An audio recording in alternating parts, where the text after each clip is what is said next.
दोस्तों, आज का हमारा टॉपिक है effect of temperature on rate constant. Effect of temperature on rate constant या कह सकते हैं रेट ऑफ रिएक्शन।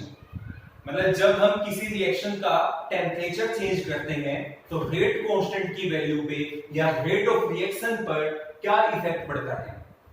तो देखिए क्या लिखा हुआ है, रेट कांस्टेंट। रेट कांस्टेंट का सिंबल क्या होता है, के, या कह सकते हैं rate of reaction become almost double for every 10 degree rise in temperature.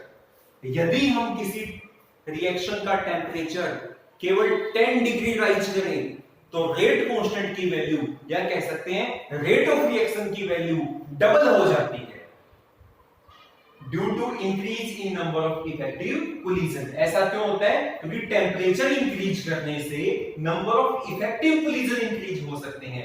Last video में हमने आपको बताया था इफेक्टिव कोलिजन्स क्या होते हैं। क्या होते हैं effective collisions? The collisions which result in product formation are called effective collisions. तो यहाँ पे हम क्या बता रहे हैं? यहाँ पे हम बता रहे हैं कि यदि हम किसी भी रिएक्शन का टेम्परेचर केवल 10 डिग्री राइज करें तो रेट कांस्टेंट की वैल्यू या कह सकते हैं रेट ऑफ रिएक्शन डबल हो जाता है। डबल क्यों हो जाता है? क्योंकि टेम्परेचर इंक्रीज करने से नंबर ऑफ इफेक्टिव कोलिजन्स भी क्या हो जाते हैं, इंक्रीज हो जाते हैं। आइए एक एग्जांपल की हेल्प से मैं आपको समझाता हूं।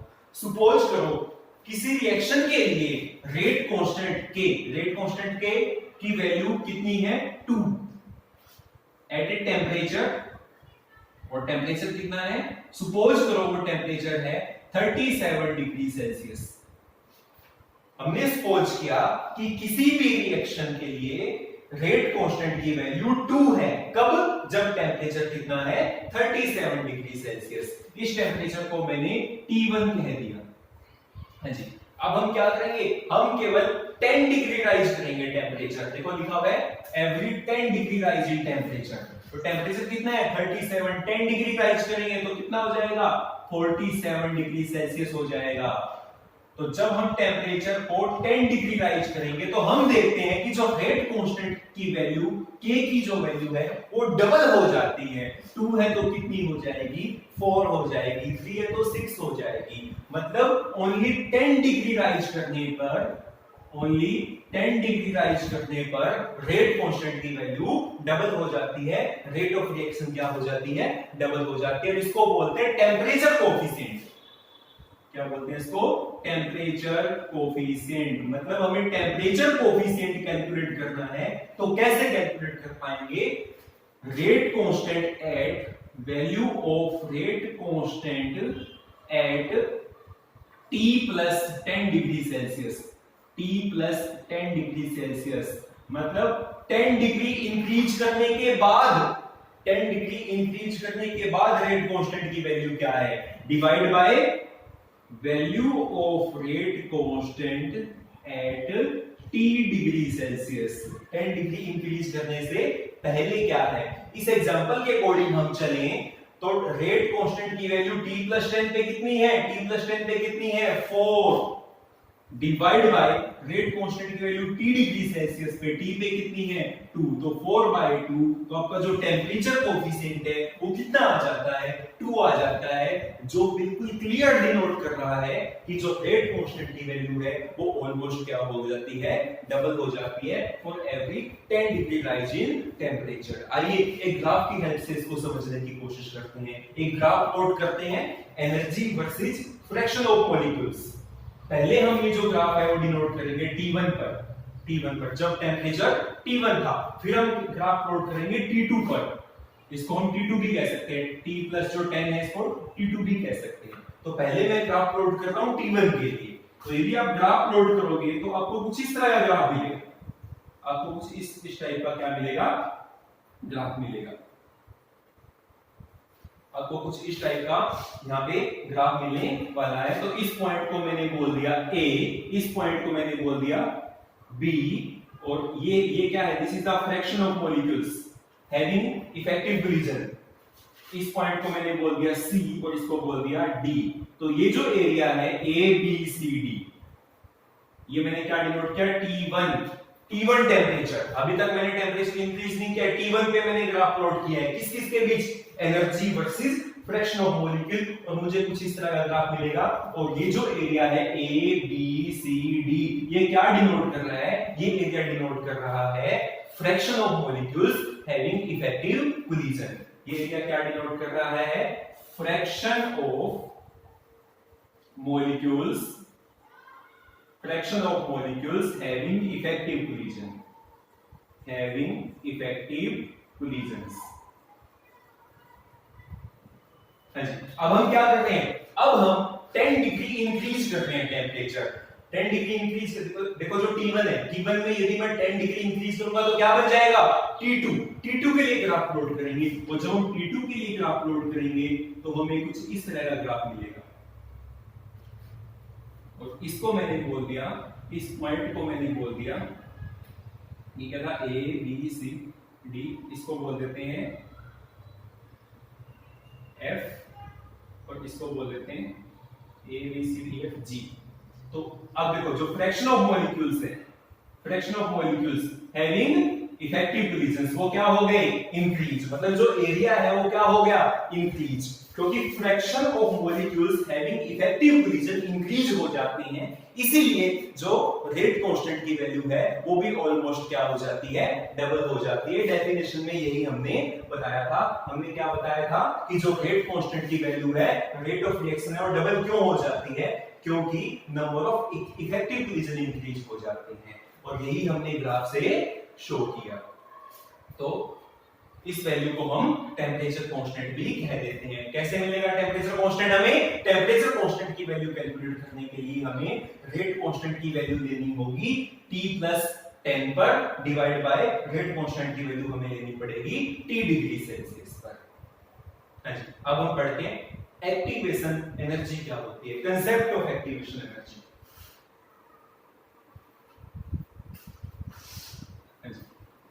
Concept of activation energy।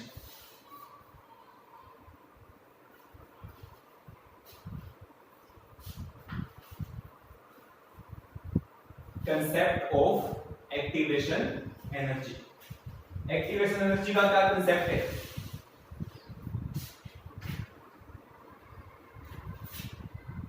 Concept of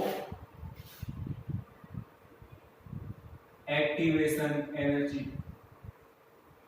activation energy को हम डिनोट करेंगे EA, एक्टिवेशन एनर्जी। सबसे पहले आपको अच्छे से डिटेल से समझना होगा कि एक्टिवेशन एनर्जी होती क्या है, उसके बाद ही हम आगे बढ़ पाएंगे। तो सबसे पहले मैं आपको बताऊंगा एक्टिवेशन एनर्जी क्या है। उसको समझने के लिए हमें एक रिएक्शन की हेल्प लेनी पड़ेगी, एक हाइपोथेटिकल रिएक्शन की हेल्प ले रहे हैं। कोई रिएक्शन है जिसमें AB प्लस C कोई रिएक्टेंट्स हैं, और इन्होंने आपस में रिएक्शन करके क्या बनाया, AC प्लस B। ये कोई हाइपोथेटिकल रिएक्शन है, इसकी हेल्प से हम एक्टिवेशन एनर्जी का जो कंसेप्ट है उसको समझने की कोशिश करेंगे। ये दोनों क्या है, reactants, and this is the product. तो आपको पता होना चाहिए किसी भी केमिकल रिएक्शन में जो रिएक्टेंट होते हैं वो कभी भी डायरेक्ट प्रोडक्ट में कन्वर्ट नहीं हो पाते। रिएक्टेंट्स को प्रोडक्ट में कन्वर्ट होने के लिए एक बैरियर क्रॉस करना पड़ता है, and that barrier is called energy barrier. That barrier is called energy barrier. Suppose ये रिएक्टेंट्स हैं AB प्लस C, और ये कन्वर्ट होना चाहते हैं, हम इनको कन्वर्ट करना चाहते हैं किसमें, AC प्लस B। रिएक्टेंट है, प्रोडक्ट में चेंज करना चाहते हैं, तो इनको क्या क्रॉस करना पड़ेगा, इनके सामने एक एनर्जी बैरियर है, इनको एनर्जी बैरियर क्रॉस करना पड़ेगा। ये मैंने यहां पे क्या शो किया, this is the energy barrier. Reactants को प्रोडक्ट में चेंज करने के लिए जो रिएक्टेंट्स होते हैं, उनको प्रोडक्ट में चेंज होने के लिए एक बैरियर क्रॉस करना पड़ता है, जिनको हम क्या कहते हैं, एनर्जी बैरियर। और ये जो मैंने आपके सामने बनाया, this is the potential energy diagram. ये एक तरह का पोटेंशियल एनर्जी डायग्राम बना रहा हूं मैं यहाँ पे। जो रिएक्टेंट है वो डायरेक्ट प्रोडक्ट में चेंज नहीं हो रही, उनको एक बैरियर क्रॉस करना पड़ता है और that barrier is called energy barrier. अब यहाँ पे ध्यान देने वाली बात क्या है? ध्यान देने वाली बात ये है कि इस बैरियर को केवल वही रिएक्टेंट क्रॉस कर पाएगा जिसकी एनर्जी थ्रेशोल्ड एनर्जी से ज्यादा है। जिस रिएक्टेंट की एनर्जी थ्रेशोल्ड एनर्जी से ज्यादा है वो इस बैरियर को आसानी से क्रॉस कर सकता है, और जिस रिएक्टेंट की एनर्जी थ्रेशोल्ड एनर्जी से कम है वो इस एनर्जी बैरियर को क्रॉस नहीं कर पाएगा। थ्रेशोल्ड एनर्जी क्या होती है? लास्ट वीडियो में मैं आपको बता चुका हूं। मिनिमम अमाउंट ऑफ एनर्जी होती है जो किसी रिएक्टेंट के पास होनी चाहिए ताकि वो बॉन्ड तोड़ सके, या कह सकते हैं ताकि वो एनर्जी बैरियर को क्रॉस कर सके। एक बार दोबारा ध्यान से समझ लीजिएगा कि मैंने बताया कि जिन रिएक्टेंट्स की एनर्जी थ्रेशोल्ड एनर्जी से ज्यादा है वो एनर्जी बैरियर को क्रॉस कर जाएंगे, और जिनकी एनर्जी थ्रेशोल्ड से कम है वो एनर्जी बैरियर को क्रॉस नहीं कर पाएंगे। सपोज करो जो यहां पे रिएक्टेंट है ए बी, इसकी एनर्जी थ्रेशोल्ड से ज्यादा है, थ्रेशोल्ड से ज्यादा है तो ये एनर्जी बैरियर को क्रॉस कर पाएगा। थ्रेशोल्ड से ज्यादा है तो ये एनर्जी बैरियर को क्रॉस कर पाएगा। और मान लीजिएगा जो सी है इसकी एनर्जी थ्रेशोल्ड एनर्जी से कम है तो ये एनर्जी बैरियर को क्रॉस नहीं कर पाएगा। लेकिन हमें इसको एनर्जी बैरियर को क्रॉस करवाना है, हम चाहते हैं कि एनर्जी बैरियर को क्रॉस कर जाए, तो हमें इसको एक्स्ट्रा अमाउंट ऑफ एनर्जी देनी पड़ेगी, extra amount of energy supply करनी पड़ेगी, and that extra amount of energy is called activation energy. समझ आया? एक्टिवेशन एनर्जी क्या होती है? Extra amount of energy.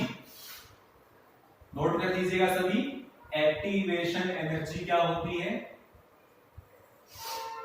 Extra amount of energy, extra amount of energy that is supplied to the reactants, जो reactants को supply की जाती है, सो दैट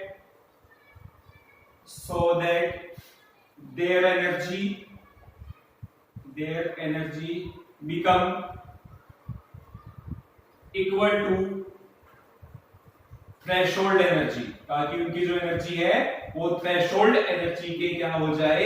इक्वल हो जाए, and they can cross the energy barrier, they can cross the energy barrier।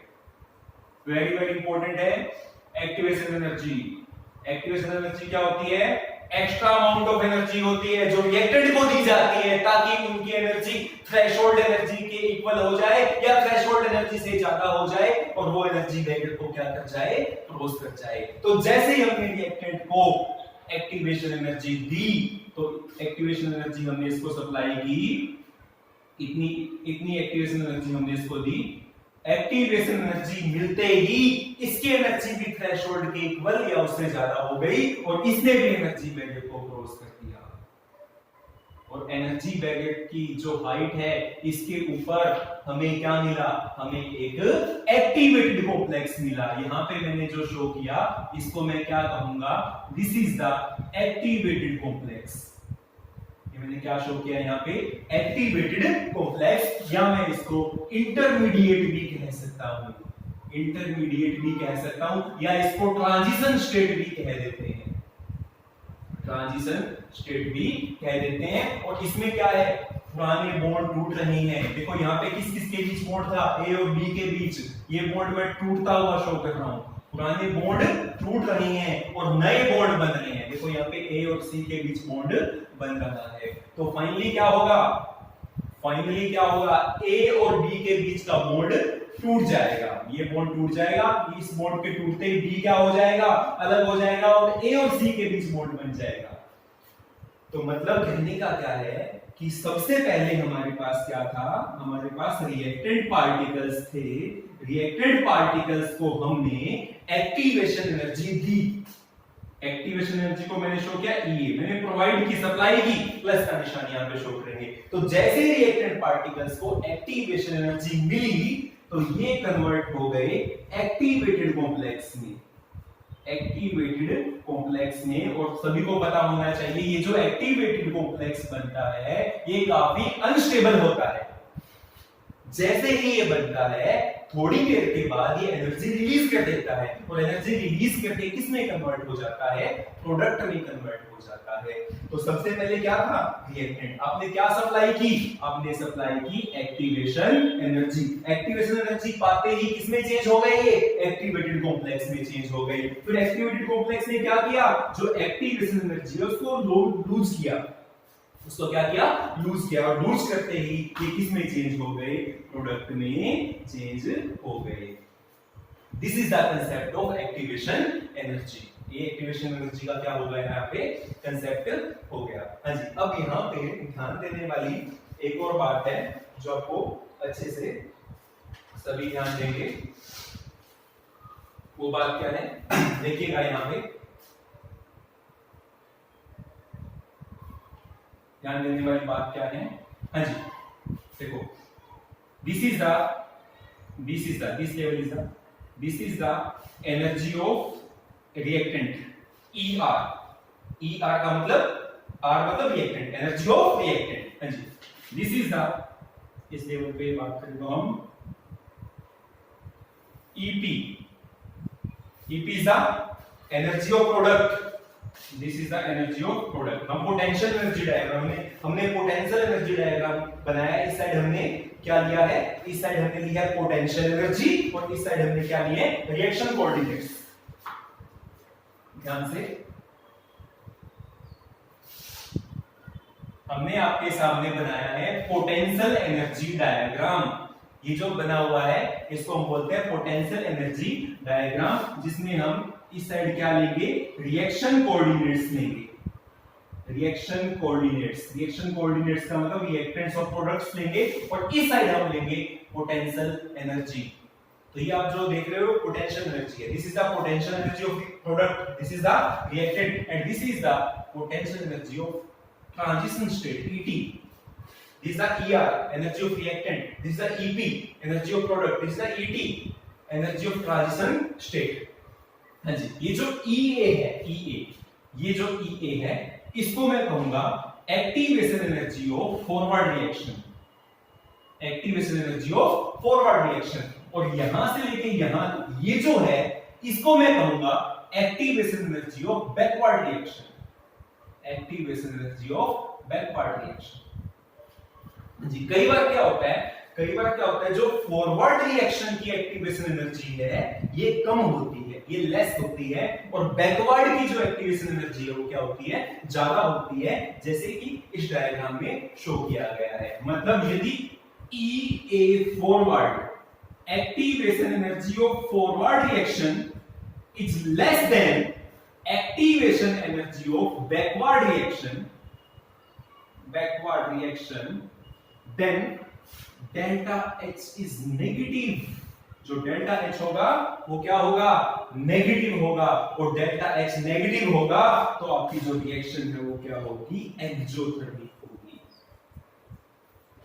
ध्यान दीजिएगा, यदि activation energy of forward reaction is less than activation energy of backward reaction, then delta H, this is the delta H, then delta H will be negative, and delta H negative होगा तो reaction क्या होगी, exothermic होगी। हाँ जी, अब इसके दूसरे case को ले लेते हैं, सेम हम पोटेंशियल एनर्जी डायग्राम बना रहे हैं।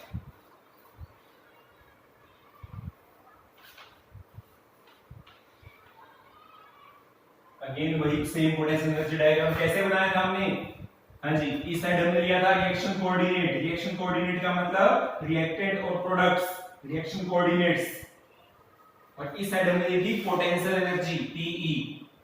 हाँ जी, यहां हमने लिए थे रिएक्टेंट लिए थे हमने AB प्लस C। हाँ जी, और इस साइड हमने लिए थे प्रोडक्ट AC प्लस B। ये तो थे रिएक्टेंट्स, ये थे प्रोडक्ट्स, और हमने बताया था कि रिएक्टेंट्स को प्रोडक्ट में चेंज होने के लिए एक बैरियर क्रॉस करना पड़ता है, जिसको हमने क्या कहा था, energy barrier. This is the energy barrier. क्या था ये, एनर्जी बैरियर। हाँ जी, दिस इज द, बता सकता है कोई क्या था ये, this is the ER, energy of reactant. हाँ जी, this is the EP, energy of product, and this is the ET, energy of transition state. हाँ जी, ये क्या है, यहां से लेके यहां तक, रिएक्टेंट से लेके यहां तक, this is the EA, forward reaction, activation energy of forward reaction, activation energy of forward reaction, and this is the EA, activation energy of backward reaction. जो फर्स्ट केस हमने किया था उससे अपोजिट केस हो गया। वहां क्या था, वहां बैकवर्ड रिएक्शन की एक्टिवेशन एनर्जी ज्यादा थी फॉरवर्ड से, और यहां क्या है, फॉरवर्ड रिएक्शन की एक्टिवेशन एनर्जी ज्यादा है। मतलब यहां क्या है, EA, activation energy of forward reaction is greater than activation energy of backward reaction. और यदि ऐसा है तो डेल्टा H पॉजिटिव आएगा, और डेल्टा H पॉजिटिव का मतलब reaction will be endothermic. Reaction will be endothermic, मतलब जो डेल्टा H यहां आएगा दैट विल बी पॉजिटिव। और पॉजिटिव डेल्टा H का मतलब क्या है, जो रिएक्शन होगी एंडोथर्मिक होगी। This is the concept of activation energy. Again बता देता हूं, एक्टिवेशन एनर्जी की definition board point of view से बहुत इंपॉर्टेंट है। व्हाट इज एक्टिवेशन एनर्जी, जो रिएक्टेंट पार्टिकल्स होते हैं कभी भी डायरेक्ट प्रोडक्ट में कन्वर्ट नहीं होते, उनको एक बैरियर क्रॉस करना होता है। उस बैरियर को हम कहते हैं एनर्जी बैरियर। तो उस बैरियर को केवल वही रिएक्टेंट क्रॉस कर पाते हैं जिनकी एनर्जी थ्रेशोल्ड एनर्जी से या तो ज्यादा हो या थ्रेशोल्ड एनर्जी के इक्वल हो। और जिनकी एनर्जी थ्रेशोल्ड के इक्वल नहीं होती, उनको एक्स्ट्रा अमाउंट में एनर्जी सप्लाई करनी पड़ती है, और उस एक्स्ट्रा अमाउंट ऑफ एनर्जी को हम क्या कहते हैं, एक्टिवेशन एनर्जी। और यदि एक्टिवेशन एनर्जी फॉरवर्ड रिएक्शन की कम है और बैकवर्ड की ज्यादा है, तो डेल्टा H नेगेटिव होगा, रिएक्शन एक्सोथर्मिक होगी। और यदि एक्टिवेशन एनर्जी फॉरवर्ड स्टेप की ज्यादा है और बैकवर्ड स्टेप की ज्यादा और बैकवर्ड की कम है, तो डेल्टा H पॉजिटिव होगा और रिएक्शन एंडोथर्मिक होगी। Thank you.